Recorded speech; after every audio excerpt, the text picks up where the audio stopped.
Prepárense, porque hoy nos adentramos en un caso, un caso que ha dejado una marca imborrable en la historia criminal. Sin duda. La historia de Harold Shipman, Del Doctor Muerte. un hombre que usó su posición de médico para llevar a cabo actos terribles. Así es. La pregunta es, ¿cómo pudo alguien que juró sanar convertirse en un ángel de la muerte? Es una pregunta que aún resuena incluso años después de su muerte. Claro. Condenado por Cunning's asesinatos, sospechoso de más de 200, incluso se habla de 250. Las cifras son escalofriantes. Empecemos por el principio. Harold Frederick Shipman nació el 14 de enero de 1946 en Nottingham, Inglaterra. De origen humilde, una familia de clase trabajadora, nada hacía presagiar la oscuridad que se cerniría sobre su futuro. ¿Qué sabemos de su infancia? ¿Hay algún indicio en sus primeros años que nos pueda dar una pista sobre lo que vendría después? Bueno, a los 17 años, Shipman sufrió una pérdida devastadora, la muerte de su madre a causa de un cáncer de pulmón. Fue testigo de su agonía, del dolor que la consumía. Y aquí hay un detalle escalofriante. La madre de Shipman recibía morfina para aliviar su dolor administrada por un médico en su propia casa. Exacto, es imposible saber si este evento plantó una semilla macabra en la mente del joven Shipman. Pero la morfina, ese líquido capaz de aliviar el sufrimiento y también de quitar la vida, jugaría un papel crucial en su historia. Casi como un presagio, ¿no? Sin duda un dato perturbador. Shipman, marcado por la muerte de su madre, se refugia en los estudios, se gradúa en la Escuela de Medicina de Leeds en 1970, iniciando una carrera que parecía prometedora. Sus primeros pasos como médico transcurren con aparente normalidad. Trabaja en el Pontefract General Infirmary. Luego en Todmorden, antes de establecerse en Hythe, cerca de Manchester, en 1977. Y es en Hythe donde Shipman abre su propia clínica, ganándose la confianza de la comunidad. Shipman se convierte en un médico respetado, querido por sus pacientes, especialmente por las mujeres mayores. Irónicamente, este grupo demográfico que depositaba su confianza en él se convertiría en su principal objetivo. La imagen del médico bondadoso atento dedicado a sus pacientes contrasta con la realidad que se escondía bajo la superficie. Totalmente. Cuando empiezan a surgir las primeras sospechas sobre el Dr. Shipman. A mediados de los años 90, la doctora Linda Reynolds, que trabajaba en una clínica cercana, comienza a notar una tasa de mortalidad inusualmente alta entre los pacientes de Shipman. ¿Y qué fue lo que llamó la atención de la doctora Reynolds? Ella observó que muchas de las muertes ocurrían en circunstancias similares, mujeres mayores aparentemente sanas, que fallecían repentinamente en sus hogares. Y siempre con el Dr. Shipman presente. Una coincidencia demasiado macabra para ser ignorada. ¿Qué hizo la doctora Reynolds con esta información? Con gran valentía, la doctora Reynolds contactó a John Pollard, el forense del distrito, para expresar sus preocupaciones. Lamentablemente, en ese momento, la policía no encontró pruebas suficientes para abrir una investigación formal. Es terrible pensar que quizás, si se hubieran tomado en serio las sospechas de la doctora Reynolds, muchas vidas se podrían haber salvado. Sin duda, una sombra de duda se cernía sobre Shipman. Claro. Pero la falta de acción permitió que continuara con sus actividades durante años. ¿Y cuándo llega el punto de quiebre, el momento en que la máscara de Shipman comienza a resquebrajarse? En 1998, Shipman comete un error fatal que lo llevará a la justicia. Un error que finalmente revelaría al mundo la verdadera cara del Dr. Muerte. Exactamente, un error que pondría fin a su reinado de terror. Ese error fatal, tiene nombre y apellido: Kathleen Grundy, una viuda de 81 años, la última víctima en la lista oficial de Shipman. ¿Qué sucedió con Kathleen Grundy?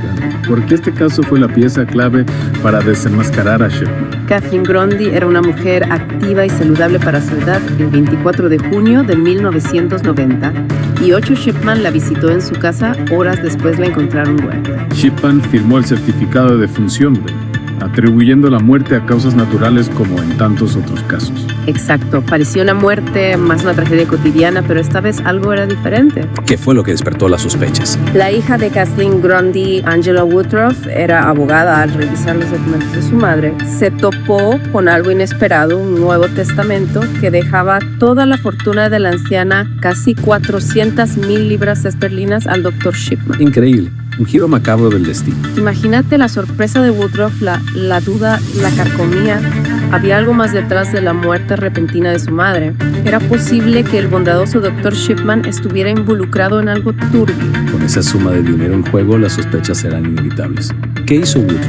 Actuó con determinación, contactó a la policía y les transmitió sus sospechas. La policía, con la nueva información, exhumó el cuerpo de Kathleen Grundy para realizar una autopsia. los resultados de la autopsia? Confirmaron los peores temores. Kathleen Grundy había fallecido a causa de una sobredosis de morfina administrada poco antes de su muerte. Todas las miradas se dirigieron hacia Shipman. ¿Y cómo reaccionó Shipman ante las acusaciones? El 7 de septiembre de 1998, la policía arrestó a Harold Shipman en su clínica.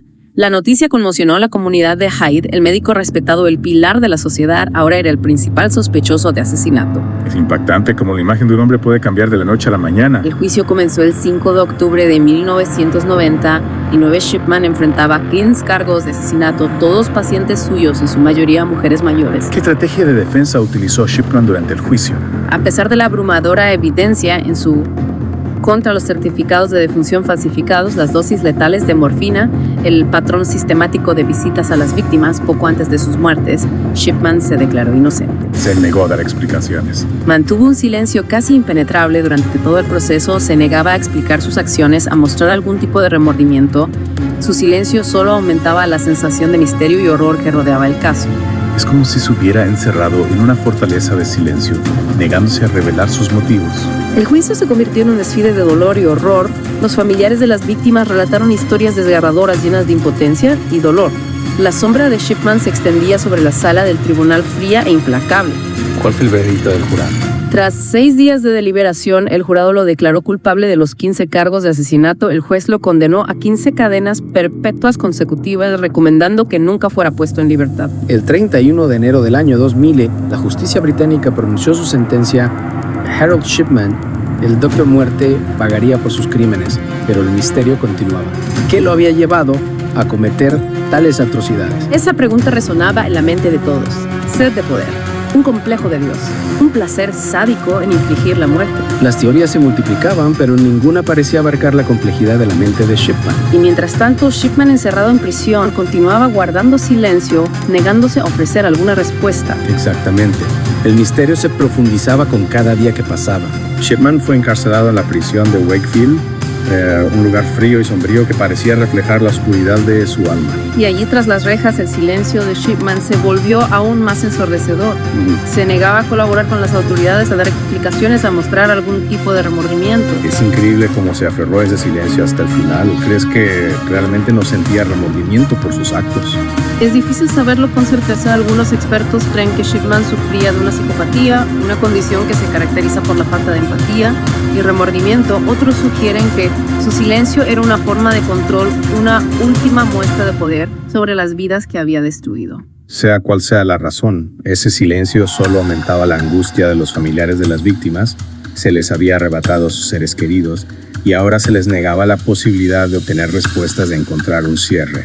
Las investigaciones posteriores al juicio revelaron la magnitud real de los crímenes de Shipman. Se estima que pudo haber asesinado a más de 250 personas a lo largo de su carrera, convirtiéndolo en el asesino en serie más prolífico de la historia del Reino Unido. Es una cifra abrumadora que nos hace preguntarnos cómo pudo actuar impunemente durante tanto tiempo. Su caso puso en evidencia las fallas en el sistema de salud británico, la excesiva confianza en la figura del médico, la falta de controles y mecanismos de alerta. Y también nos recuerda la vulnerabilidad humana, nuestra capacidad para ser engañados por aquellos en quienes confiamos. El 13 de enero de 2004, un día antes de cumplir 58 años, Shipman fue hallado muerto en su celda.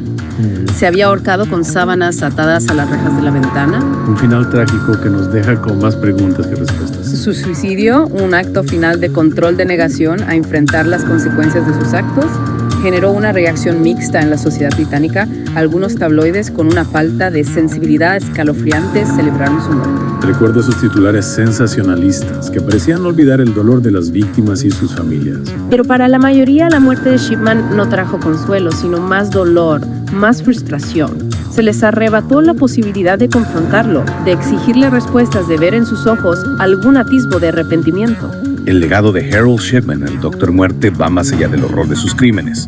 Su caso nos obliga a reflexionar sobre la importancia de la vigilancia, de cuestionar, de no dar nada por sentado, incluso cuando se trata de aquellos que consideramos intocables. A raíz del caso Shipman se implementaron cambios en la legislación médica, se reforzaron los controles, se promovió una cultura de mayor transparencia y responsabilidad.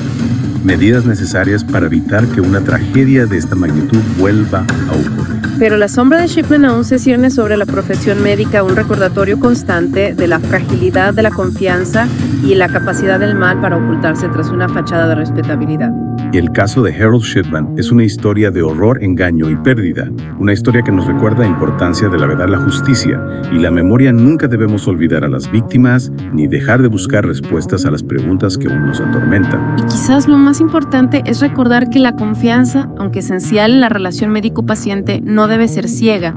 Debemos estar alerta, informados y dispuestos a cuestionar cuando algo nos parece sospechoso. El caso de Harold Shipman nos deja una lección escalofriante. El mal puede acechar en los lugares más inesperados, incluso en aquellos que se supone que deben protegernos. Es nuestra responsabilidad estar vigilantes y no permitir que la historia se repita.